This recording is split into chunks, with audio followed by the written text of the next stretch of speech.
सरकारी उच्च प्राथमिक विद्यालय शिक्षक बदली को नहीं धारणा देले अभिभावक।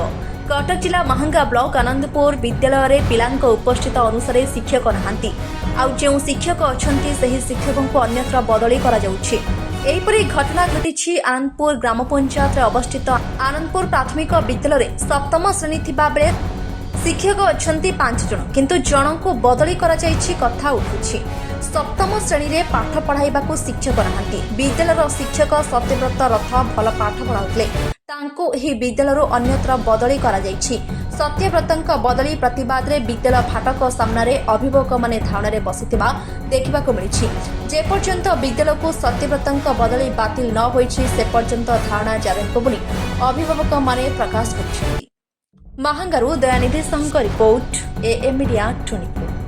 मैडम आपन नाटा क्या वैजंती बेहरा कोन हिचे एति धारणा कोन पे आजि बस आनंदपुर स्कूल जे रथ सार थिले तांको बदली करा जाईची। एठी अछंती सप्तम क्लास नाके पिला अछनी 70 80 पाखा पाखी पिला इते बेले 70 टा 80 टा पिला मिनिमम 7 टा कि 6 टा टीचर दरकार एठी किंतु 5 टा अछथिले जण को बदली करा जाईची।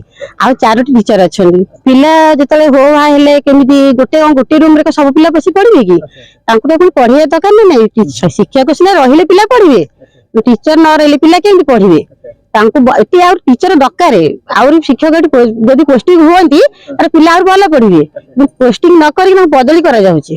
कोन पे उद्देश्यमूलक उद्देश्यमूलक पिला तो गां गळी गां रे पिला केमिति पढिबे बीडी पिल्लू टीचर थिले षष्ठ सप्तम अष्टम पिला केमिति पढिबे तो भल शिक्षक दरकार कोन पे आजि बस ए धारणा जे हमर शिक्षक जो बदली हिचंदी तांको बातिल करा जाऊ शिक्षक को एठी तांको पोस्टिंग करा जाऊ एठी जदि सेही टीचर रहिबे तार पिला भल पढिबे आशा अछि। ए जदि करा न जाय बातिल करा न जाय ताले आपण कोन करिबे डी ऑफिस रे धारणा देबो जेति तो कुहा हिची चिठी नै देइचंदी तथापि मैडम सुनि नांती कहउचंदी